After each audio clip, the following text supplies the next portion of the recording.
यत् स्वरूपम् अविज्ञाय प्राप्तं दुःखमनन्तिकं तत्पदं ज्ञापितं येन तस्मै सद्गुरुवे नमः। अज्ञानतिमिरान्धस्य ज्ञानाञ्जनशलाकया चक्षुरुन्मीलितं येन तस्मै सद्गुरुवे नमः। बोलिए सद्गुरुदेव की, संत समाज की जय, भक्त समाज की जय। साहिब बंदगी साहिब।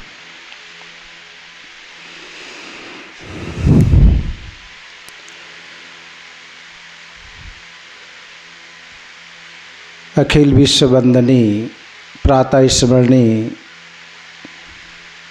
संत सम्राट सदगुरु कबीर साहब के श्री चरणों में कोटिशाह नमन। मुद मंगलमय संत समाज, सत्संग प्रेमी सज्जनों, माता एवं बहनों,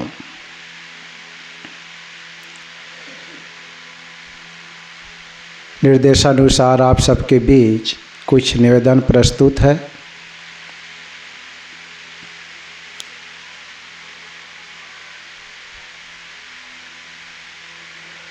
सदगुरु कबीर साहब अपने ज्ञान कोश बीजक के अंतर्गत कहते हैं, चक्की चलती देख के मेरे नैनन आया रोए, दुई पाट के बीच में साबुत बचाना कोई। संसार की चक्की को देख करके मुझे रुलाई आ गई।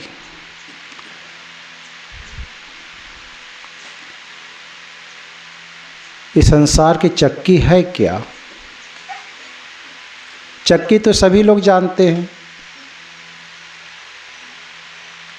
ऊपर नीचे जो पत्थर लगे होते हैं, बीच में कील लगी होती है, और उन दोनों पत्थरों के बीच में जो भी दाना पड़ जाता है वो पिस करके रह जाता है, सुरक्षित बचता नहीं है।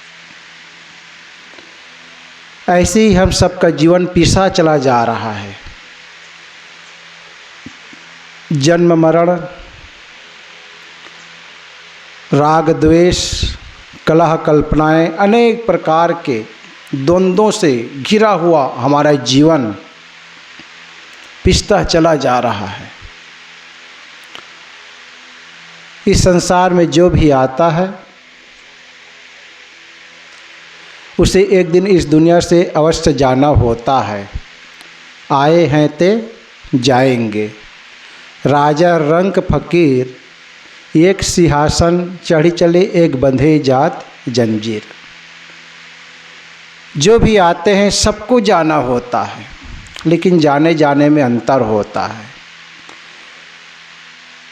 एक जंजीर में बंद करके जाता है और एक सिंहासन पे बैठ करके जाता है। जंजीर में बंद करके कौन जाता है? जो सत्कर्म नहीं कर पाते हैं, संतों के सानिध्य में जाकर के बोध प्राप्त नहीं कर पाते हैं। उत्तिष्ठत जागृत प्राप्तवाणी बोधत कहा गया है। उठो जागो और महापुरुषों के सानिध्य में जाकर के बोध प्राप्त करो। और जो ऐसा नहीं कर पाता है वो जंजीर में बंद करके जाता है। जिसका जीवन राग द्वेष से भरा होता है, कलह कल्पनाओं में घिरा होता है, अनेक प्रकार के भ्रांतियों को लेकर के जीवन व्यतीत करता है। संसार में अनेक प्रकार के भ्रांतियां हैं, भूत प्रेत, जादू टोना, जंतर मंतर, तंत्र, अनेक प्रकार के स्वर्ग नरक की कल्पनाएं अनेक प्रकार के लोग मना मस्तिष्क में भर करके जीते हैं। ये सब जंजीर में बंद करके जाने का काम करते हैं। और जंजीर से छूट करके सिंहासन में बैठ करके जाने का सौभाग्य प्राप्त कौन करता है? जो इन सब से अपने आप को छुड़ा लेता है। किसी प्रकार के उसके अंदर मलिनताएं नहीं हैं। भ्रम नहीं है, जिसका जीवन निसंदेह निर्भ्रांत बोध से ओतप्रोत है, सद्गुरु संतों के सानिध्य में जाकर के जिन्होंने विवेक प्राप्त कर लिया है, किसी भी प्रकार के रंच मात्रा भी जिनको भ्रांतियाँ डिगा नहीं सकती, वो व्यक्ति अपने जीवन को निर्मल पवित्र बनाने काम करता है और मानव स्वर्ग में सिंहासन में बैठ कर के जाने का काम कर रहा है। लेकिन दुख की बात तो यही है, हम अनेक प्रकार के बाहरी आडंबरों को करने का भरपूर प्रयास करते हैं जिससे हमारा जीवन निर्मल हो, सुंदर हो, पवित्र हो। लेकिन बाहरी आडंबरों से, दिखावे से हमारा जीवन शुद्ध नहीं होगा, पवित्र नहीं होगा। जीवन में जो दोष है, जो कलमश है, उसे दूर करने के एक साधन विवेक है, विचार है। करहु विचार जो सब दुख जाई, बिन विवेक भटकत फिरे पकड़ शब्द की छा। संसार में अनेक प्रकार के बंधन हैं, मान्यताएं हैं, ये जीव उसमें बंधा रहता है, उससे अपने आप को छुड़ा नहीं पाता है। देवी देवताओं का भ्रम, स्वर्ग नरक का भ्रम, और ये निसंदेह बोध सत्संग के माध्यम से ही हमें होता है। हम सत्संग सुनते हैं लेकिन अंदर तक उतारते नहीं हैं। पूजा करते हैं, देवी देवता की उपासना में किसी प्रकार की कमी नहीं लाते हैं, फिर भी हमारे अंदर के जो दोष हैं, राग द्वेष कलह कल्पना, दूर क्यों नहीं होते? बाहरी हम किसी प्रकार के दिखावा न करें, किसी प्रकार के कर्मकांड न करें, उन सब से अलग हट करके संतों के बताए हुए मार्ग पर चलकर अपने जीवन विवेक जागृत करते हैं, जीवन को सुंदर बनाने का काम करते हैं, ये सच्ची पूजा होगी। इसलिए तो कहा गया है, रागाद एतम हृदयम वाग दुष्टनिताद भी हिंसा दी रहता है काश्यत एतत् ईश्वर पूजनम। वेद व्यास जी से किसी ने पूछा ईश्वर की पूजा क्या है? उन्होंने कहा राग द्वेष।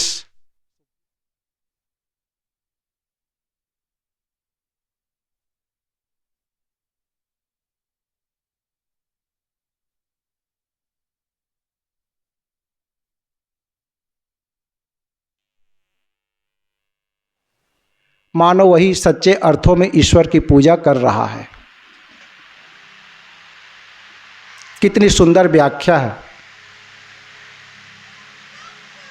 हम संसार के अनेक प्रकार के जो भी बाहरी आडंबर है उसे करने में किसी प्रकार से कमी नहीं लाते हैं, फिर भी हमारे जीवन से भ्रांतियाँ दूर क्यों नहीं होती है?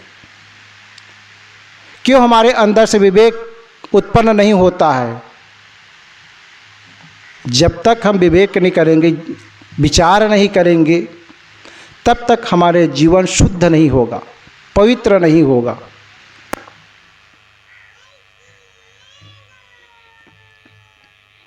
और जब तक जीवन पवित्र नहीं होता है, तब तक हम सिंहासन में बैठने के अधिकारी नहीं होते हैं, जंजीर के ही अधिकारी होंगे।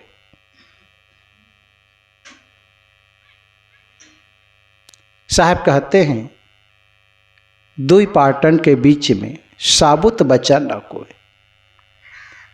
कोई यहां से बच नहीं पा रहा है।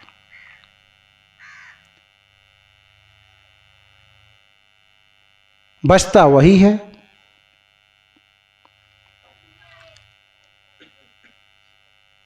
जो अपने अंदर की बुराइयों को दूर करता है, अपने जीवन को शुद्ध रखता है, पवित्र रखता है।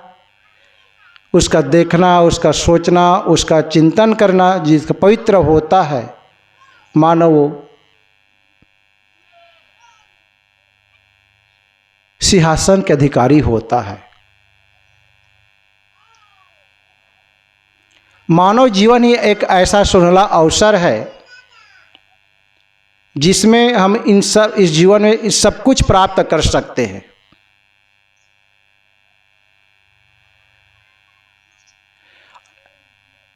यदि हमारे अंदर विवेक जागृत है तो, यदि थोड़ा भी लापरवाह है, हम थोड़ा भी असावधानी करते हैं, इस सब काल हमको दबोचने के लिए तैयार होते हैं। कलह कल्पनाओं में घिर करके ही हमारा जीवन अस्त व्यस्त होता चला जा रहा है।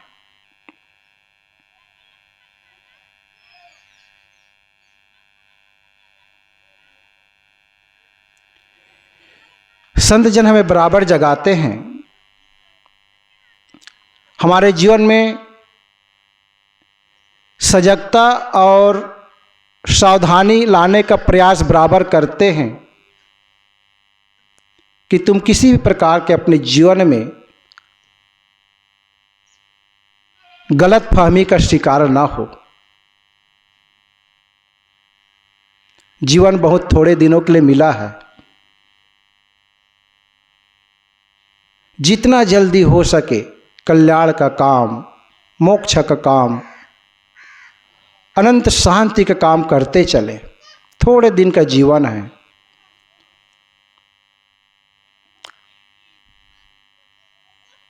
पानी की फोटका लोग कहते हैं, जैसे बरसात में बुलबुले उड़ते हैं ना, और कुछ ही क्षण में लुप्त हो जाते हैं, वैसे ही हम सबका जीवन है। कितने लोग रास्ता में चलते हैं, चलते चलते छोटे से पत्थर सामने आया, उससे टकराया और वही गिरा और दुनिया से उठ गया। कितने ऐसे बच्चे हैं इस संसार में आने के पहले इस दुनिया से पलायन कर गया। कुछ लोग बड़े हो जाते हैं, कुछ जवानी अवस्था में चला जाता है,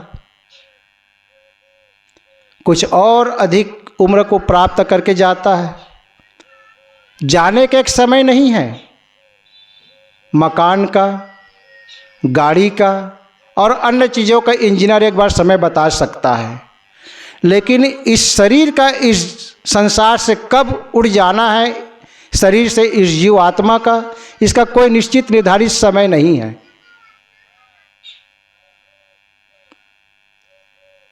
कितने अच्छे अच्छे डॉक्टर होते हैं, दिल का सर्जन होते हैं, लेकिन उन्हीं का दिल रुक जाता है, उसे पता ही नहीं चलता है। एक ऐसे डॉक्टर थे, उसके मित्र का हार्ट अटैक हुआ, अमेरिका से चला भारत के लिए। ऐसा कैसे हो सकता है? मेरे रहते मेरे मित्र इस दुनिया से नहीं जा सकता। जहाज में बैठा, हार्ट के अच्छे स्पेशलिस्ट डॉक्टर थे, वो अपने मित्र को बचाने के लिए चला, जहाज पे बैठा, आधे रास्ते में उसी का हार्ट फेल हो गया। ये तमाशा दुनिया का। फिर भी प्रमाद, सर्वे क्षांता नित्यास, जो जन्म लिया है उसको यहाँ से जाना ही है। नित्या पतनांता समुच्चा संयोगा विपुर्गांता मरणांता में जीवितम पात झरंता देख के हस्ती को पलियाँ, तुम चाल ले हम चाल लिया धीरी बापलियाँ। साहब कबीर साहब कहते हैं, पीले पत्ते को देख करके हरे पत्ते हंसने लगे। देखो ये जा रहा है, पीला पत्ता कहता है कि मैं तो जा रहा हूं, धैर्य धर, तुम भी एक दिन आओगे मेरे पीछे पीछे। तो प्रमाद किसका? किसी प्रकार से जीवन में प्रमाद की गुंजाइश नहीं है। सजगता और सावधानी से ही हम अपने जीवन के विकारों को धो सकते हैं, मिटा सकते हैं, लेकिन नहीं, ये नहीं हो पाता है। अविवेक और अज्ञानता से घिरा हुआ हमारा मनोमस्तिष्क कुछ सोचता नहीं है। करणी और अकरणी पर विवेक नहीं करता, विचार नहीं करता, इसलिए धोखा पर धोखा खाता चला जाता है। संसार में अनेक प्रकार का भ्रम है। जिस भ्रम में, जिस मान्यताओं में है, जीव बनता चला जा रहा है। अपने और झांकने का फुर्सत ही नहीं है। भ्रम जाल में पड़ा पड़ा जीव यूं ही अपने जीवन को व्यतीत कर देता है। हम जागे और अपने ओर लौटे। कहीं कहीं बाहर से हमको किसी प्रकार के सुख प्राप्त होने वाला नहीं है। जिसे हम बाहर ढूंढ रहे हैं वो हमारे अंदर मौजूद है, विराजमान है। ज्यो तिल माही तेल में, ज्यो चकमक में आग, तेरा साई तुझ में जाग सके तो जाग। वो ईश्वर, वो ब्रह्म, वो परमात्मा कहीं बाहर से हमको प्राप्त नहीं करना है, हमारे अंदर ही है। अंतर ज्योति सदगुरु कबीर साहब कहते हैं, वो ज्ञान ज्योति चेतन आत्मा हम सबके अंदर ही विराजमान है। लेकिन उसका साक्षात्कार कैसे होगा? अंतःशरीरे ज्योतिर्मयो हि शुभ्रो यम पश्यन्ति यत्या क्षीण दोषः, यत्या क्षीण दोषः, यत्न पूर्वक जो दोष है, जो बुराइयां हैं, जो कलमश है, उसको दूर करने से ही आत्मा साक्षात्कार हो सकता है। क्योंकि यही हमारे जीवन के लिए महत्वपूर्ण है। आत्मा हमारे द्रष्टव्य, श्रोतव्य, मंतव्य, निधिध्यास्तव्य। आत्मा ही देखने, सुनने, मनन चिंतन करने योग्य है। संसार के जितने भी प्राणी पदार्थ हैं सब तुच्छ है। इसके अलावा हमारे आत्म स्वरूप के अलावा जो भी हमको उपलब्ध है संसार में सब छूटने वाले हैं, नाशवान है।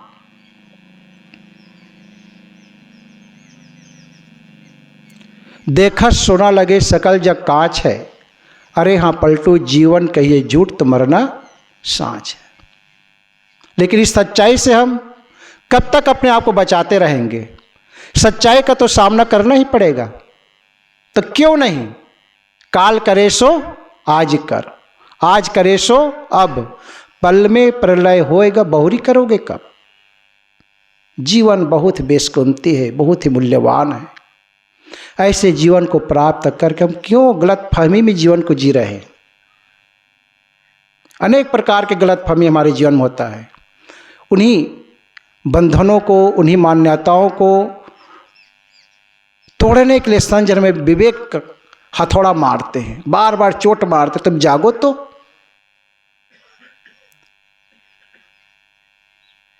लेकिन कोई सुज्ञ जीव होते हैं जो उसमें से जाग करके अपने कल्याण का काम करते हैं, बाकी बदमाशी में ही अपने जीवन की यूं ही व्यतीत करते चले आ रहे हैं।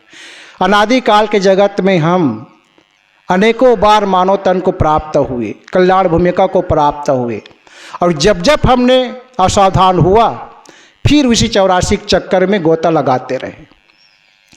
सुनहला अवसर से हम विमुख होते चले गए।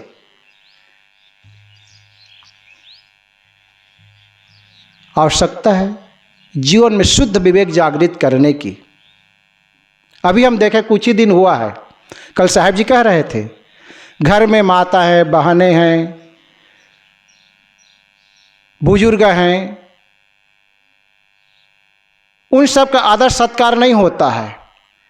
और अभी मिट्टी का ढांचा तैयार करके दुर्गा का स्वरूप दे करके उसको सब लोग पूज रहे हैं। इससे आगे थोड़ा और बढ़े, गणेश जी की पूजा हुई है, और गणेश जी का स्वरूप इतिहास में क्या है, गहराई से आप झांके। इस पर एक कहानी मुझे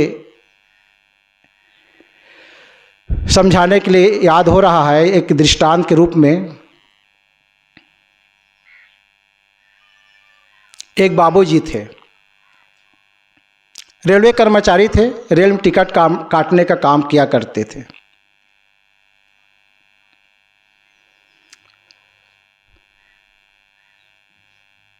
कभी कभी संसार में ऐसे देखने को मिलता है, अज्ञानतावश अपने संसार को बहुत लंबा खींच ले जाता है। पढ़े लिखे थे, शिक्षित थे, लेकिन किसी अज्ञानतावश, किसी मोहवश उसका परिवार थोड़ा लंबा हो गया था। मतलब बच्चे कुछ ज़्यादा हो गए थे। होते हैं कभी कभी। गुरुदेव जी एक बार उड़ीसा गए हुए थे, तो बंदगी की लाइन लगी, तो देखे तो घर में बहुत सारे छोटे छोटे बच्चे दिखाई दे रहे हैं। तो गुरुदेव जी ने कहा, ये सब तुम्हारे बच्चे हैं? हाँ साहब जी, हमारे बच्चे हैं। कितने हैं? तो अपने पत्नी को पूछता है कितने हैं रे। तो ऐसे ही उस रेलवे मास्टर बाबूजी का भी जीवन में घटनाएं हुई थी और उस बच्चों को लालन पालन में माँ के दूध कम पड़ता था। तो साथियों ने सलाह दिया गाय पालोगे तो गाय पालने के लिए तुम्हारे पास जगह नहीं है, तुम्हारे पास वैसी क्षमता नहीं है कि उसका देख रेख तुम कर सको, एक बकरी पाल लो और बकरी के दूध बच्चे के स्वास्थ्य के लिए बड़ा उत्तम होता है, पाचक होता है, हितकर होता है। साथियों का बात मान करके बकरी पाल लिया। अब बाबूजी जब ऑफिस जाते थे तो बकरी को भी साथ में ले जाते थे समय समय से सहयोग से, और रेलवे के पटरी में छोड़ देते थे बकरी को चरने के लिए। अब बकरी का पेट छोटा, कुछ घास फूस चर करके पेट भर लिया करती थी। एक दिन होता क्या है, बाबूजी बकरी को लेकर के गए और रेलवे के पटरी में बकरी को चराने के लिए छोड़ दिए। थोड़ी देर बाद एक्सप्रेस गाड़ी उधर से दौड़ती हुई सनसनाती हुई आने लगी। बाबूजी को किसने संकेत किया गाड़ी आ रही है, बड़ी तेज़ी से रफ्तार से, लगता है कि एक्सप्रेस गाड़ी है और आपकी जो बकरी है वो यहाँ पे आसपास दिखाई नहीं पड़ रही, थोड़ा देखिए तो कहीं पटरी पे तो नहीं चल रही घास। देखता है, जाता है, संयोगवश बकरी पटरी पे ही चल रही थी। किसी तरह उसको हकाला और जल्दी जल्दी अपने काउंटर पे आया, फिर टिकट काटने का काम चालू किया। फिर किसी ने आवाज़ दिया कि बाबूजी बाबूजी आपका बकरी पूरा पटरी पे पहुंच गई है। फिर हड़बड़ा करके गया, गाड़ी बिल्कुल आने ही वाली थी, समय बड़ा नाजुक था। जैसे वहाँ पे पहुँचता है बकरी के पास, बकरी और बाबूजी का गाड़ी ट्रेन से टक्कर की वजह से एक्सीडेंट हो जाता है। और एक्सीडेंट बड़ा विचित्र तरीके से, दोनों का आधा आधा भाग एक्सीडेंट में कट गया। बापूजी का नीचे का भाग खराब हो गया, बकरी का ऊपर का भाग खराब हो गया। लेकिन कभी कभी इससे संयोग पड़ जाता है, कुशल चिकित्सक मिल जाने की वजह से किसी तरह समस्या का हल हो जाता है। बड़े कुशल चिकित्सक मिल गए, बापूजी और बकरी को जोड़ करके एक फार्मूला तैयार किए, स्वस्थ हो गए। कुछ दिनों के बाद, 2-4 महीनों के बाद बापूजी हॉस्पिटल से छुट्टी लेकर के आते हैं। बाबूजी का ऊपर का हिस्सा ठीक ठाक है और नीचे का हिस्सा बकरी का, दोनों का ज्वाइन करके ऑपरेशन करके छुट्टी कर दिए थे डॉक्टर। स्टेशन मास्टर घर में आते हैं तो नीचे का हिस्सा बकरी का दूध देने का काम करते हैं और ऊपर का हिस्सा बाबूजी काउंटर में जाता है, टिकट काटने का काम करता है। दोनों समस्या हल हो जाता है, बड़े प्रसन्नता से जीवन यापन करने लगता है। अब आप लोग कहेंगे ऐसे कैसे हो सकता है, ऐसा बिल्कुल हो ही नहीं सकता, हम नहीं मानेंगे। क्यों नहीं मानोगे? आप बुद्धिजीवी है, आप विवेक कर सकते हैं, विचार कर सकते हैं, क्यों नहीं मानेंगे? कभी विचार के आपने गणेश भगवान पर जिसकी आप पूजा करते हैं, धड़ से उधर तो नीचे पूरा मानव का शरीर है और ऊपर हाथी का सूंड उसमें फिट कर दिया गया, हाथी गला ला करके फिट कर दिया गया। आप उसको मानते हैं, रोज पूछते हैं और वहां पे कहते हैं तुम्हें माता च पिता तुम्हें बंधु सखा कर साष्टांग दंडवत प्रणाम करते हैं। तो इसको क्यों नहीं मानोगे? इसको भी मानना पड़ेगा, लेकिन आप नहीं मानेंगे। जहां परंपराएं की बात आती है आंख मूंद करके मान लेते हैं, और जहां विवेक की बात आती है तो अंदर से स्वीकारते नहीं है। ये संत जन हमें यही जगाते हैं, तुम विवेक करो, विवेक जागृत करो, विचार करो, तब तुम्हारे जीवन के दुख दूर होंगे और तुम जंजीर से हट करके सिंहासन में बैठने के योग्य होगे। साहब कहते हैं संसार के जीव अनेक प्रकार के मान्यताओं में, जन्म मरण के चक्कर में, राग द्वेष में पड़ करके पिसता चला जा रहा है और संत जन इसे उबारने का काम करते हैं। विवेक जागृत करें, जन्म मरण से ऊपर उठे, राग द्वेष से ऊपर उठे, अशुद्ध चेतन आत्मा में विराजमान हो। जो हम चाहते हैं वही दूसरे के साथ व्यवहार करें। जो हमें पसंद नहीं है वो व्यवहार दूसरे के साथ ना करें। जीवन जीने का सुंदर तरीका है। हमारी अंतरात्मा जो नहीं चाहती है उसे दूसरे के साथ ना करें, तो निश्चित ही हम अपने जीवन को सिंहासन के योग्य बना सकते हैं और मन को, चित्त को प्रसन्नता से, शुद्धता से रखकर जीवन में जो दोष हैं, जो बुराइयां हैं, उसे दूर कर सकते हैं। लेकिन ये काम नहीं करते। हम सोचते कि हम कुछ भी करें, हमें कुछ होने वाला नहीं है। आप देखते हैं कि अच्छा फसल हम चाहते हैं तो हमारे फसल में जो भी घास फूस है उसको एक एक खरपतवार को निकालने का प्रयास करते हैं और उसे निकाल करके दूर करते, तब हमारा फसल अच्छी तरह से हो पाती है। लेकिन जीवन की जब बात आती है, नहीं, हम कुछ भी करें। यावत जीवम सुखम जीवेत ऋणम कृतम घृतम पिवेत भस्मीभूतस्य देहस्य पुनर्गम कुतः।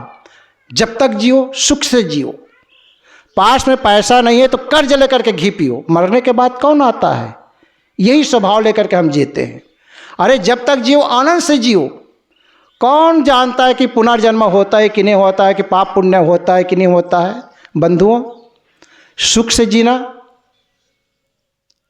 आनंदित से जीना और उस कर्म को करने के बाद उसके फल को प्राप्त करने के लिए भी उसी उत्साह से जीने के लिए हम तैयार होते हैं? नहीं। खाओ पियो मौज करो कहना बड़ा सरल है, लेकिन कर्म करने के बाद जो उसका परिणाम होता है उसको भी झेलने के लिए हमें तैयार होना चाहिए। इसलिए सदगुरु कबीर साहब कहते हैं, कबीर कमाई आपनी कभू निष्फल जाए, अब बोया पेड़ बबूल का तो आम कहाँ से पाए। समय मेरा पूरा हो चुका है, इसलिए हम अपने कर्मों को देखें, कर्मों को शुद्ध पवित्र राग द्वेष से ऊपर उठाते हुए अपने जीवन को निर्मल और पवित्रता से व्यतीत करें, विवेक जागृत करें। इसे में हम सबका कल्याण है। बोलिए सद्गुरु देव की साहेबंदगी सा।